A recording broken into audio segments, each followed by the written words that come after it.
Assalamualaikum warahmatullahi wabarakatuh. Selamat berjumpa kembali ya para pejuang cuan dan pejuang Sangkutors. Gimana nih keadaan teman-teman semua? Semoga kalian dalam keadaan sehat semua dan saya doakan ya buat kalian jadi orang sukses semua. Amin, mantap ya. Dan tetap ya kawan-kawan ya, secangkir kopi harus selalu ada buat menemani kesempatan kali ini. Nah, dimana di kesempatan kali ini teman-teman ya, kalau kita lihat bersama-sama untuk kinerja dalam sektor cryptocurrency ya masih seperti ini teman-teman ya, Bitcoin masih naik turun di 117, 118 gitu. Jadi belum ada pergerakan yang secara inklusif untuk melakukan kenaikan yang jauh lebih tinggi lagi gitu ya.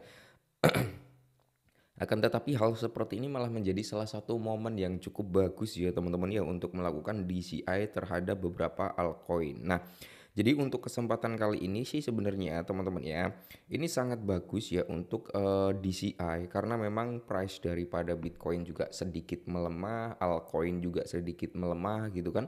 Secara overall di sini dalam sektor meme coin pun juga mengalami penurunan. Jadi buat teman-teman semua yang memang sedang hunting atau mencari altcoin, teman-teman ini bisa menjadi salah satu momen yang cukup bagus untuk melakukan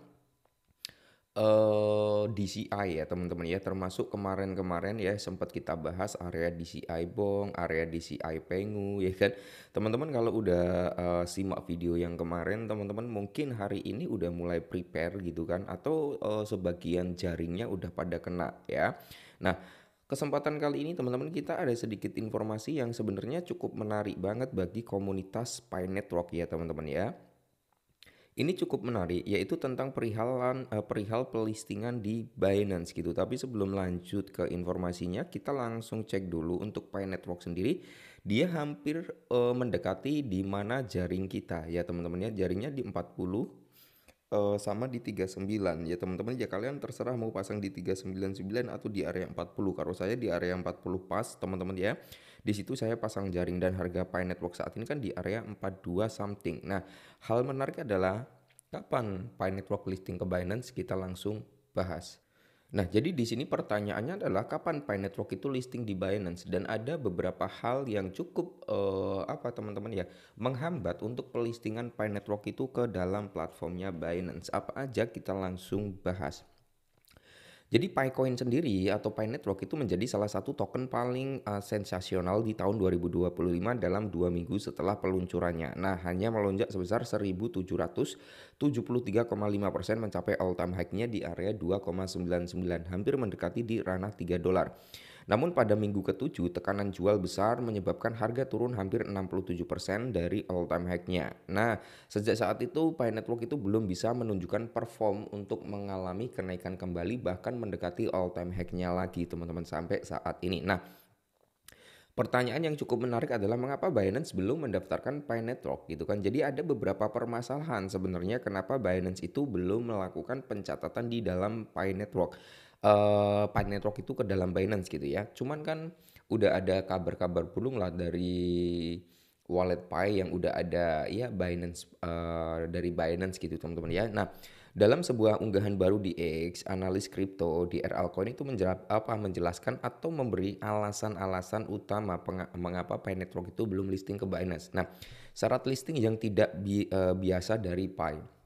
Kita ketahui sendiri teman-teman ya, informasi yang beredar kan exchange itu harus melakukan QIB ya, QIB atau KYB kayak gitu teman-teman. Cuman itu kurang kurang pas juga karena Pi Network itu juga membutuhkan sentralisasi exchange juga membutuhkan daripada si token untuk diperdagangkan di bursa mereka. Cuman kalau syaratnya seperti ini kayaknya ini terlalu apa ya, berlebihan. Makanya ini salah satu penghambat utama mengapa Pi Network itu belum listing ke dalam platformnya Binance. Nah, Pi Network dilaporkan kewajibannya semua exchange untuk menyelesaikan proses Know Your Bushiness atau QIB. Binance mungkin menganggap ini terlalu berlebihan. Kenapa? Karena sebagian besar proyek tidak melakukan syarat seperti ini. Nah, kurangnya transparansi, ya kan? Kurangnya transparansi tentang tokenomic, ya teman-teman. Nah, dianggaplah oleh Binance itu QIB itu terlalu berlebihan karena proyek kripto tidak melakukan hal seperti ini. Mereka sama-sama membutuhkan ya untuk melakukan pencatatan di salah satu bursa lah, intinya seperti itu. Karena kalau Pi Network itu bisa listing ke Binance kan otomatis likuiditasnya semakin tinggi, Bro. Nah, Yang berikutnya kan kurangnya transparansi tentang tokenomics. Binance mengisyaratkan agar proyek memberikan informasi tokenomics yang jelas termasuk total supply, model distribusi, jadwal vesting, dan roadmap publik. Nah, Pai sampai saat ini belum mengungkapkan semua detail tersebut secara terbuka yang menimbulkan kekhawatiran terkait kematangan proyek dan kesesuaian terhadap regulasi. Nah, permintaan tinggi itu bisa mendorong Binance ya bertindak juga sebenarnya. Nah, basis komunitas itu bisa mengangkat koin itu menjadi sesuatu yang cukup bagus gitu. Kalau kita lihat dari komunitas Pi Network itu cukup tinggi ya teman-teman ya. Nah, meskipun penundaan listing masih berlangsung, Picoin menunjukkan permintaan organik yang kuat dengan volume perdagangan harian melebihi 100 juta US dollar. DRL Coin meyakini bahwa Binance mungkin akan listing Pi pada tahun 2026 ataupun 2027 asalkan beberapa tonggak penting dapat dicapai. Nah, dalam perkembangan berikut adalah beberapa update Pi Network. Peluncuran mainnet itu terjadi di Februari 2025, namun banyak pengguna masih terjebak dalam proses migrasi karena verifikasi KYC yang tertunda. Nah, masalah pada 2FA dan kesalahan saldo dompet. Nah, ini harus segera diperbaiki juga. Pi App Studio Juni 2025 ini yang diluncurkan kemarin ya. Nah, diluncurkan saat, perayaan Pi to Die, di mana 2025 platform kode berbasis AI ini telah memungkinkan lebih dari 21.000 aplikasi buatan pengguna dikembangkan di dalam ekosistem Pi. Nah, dana venture sebesar 100 juta US dollar itu terjadi pada Mei 2025, di mana Pi Network itu mengumumkan pembentukan dana untuk mendukung startup yang membangun di atas jaringan Pi dengan pendanaan dalam bentuk token Pi maupun USD ya teman-teman ya.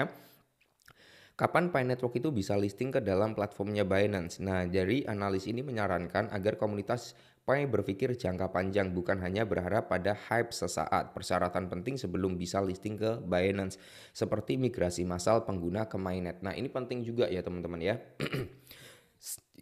Sederhananya gini, kalau Pi Network itu listing sekarang gitu kan, contoh sederhananya, Pi Network bisa listing sekarang ke dalam platformnya Binance, tapi sistem migrasi massalnya itu masih terganggu. Ya, nanti otomatis akan menghambat kenaikan yang seharusnya kenaikan bisa sangat signifikan, ini kenaikannya nggak terlalu signifikan.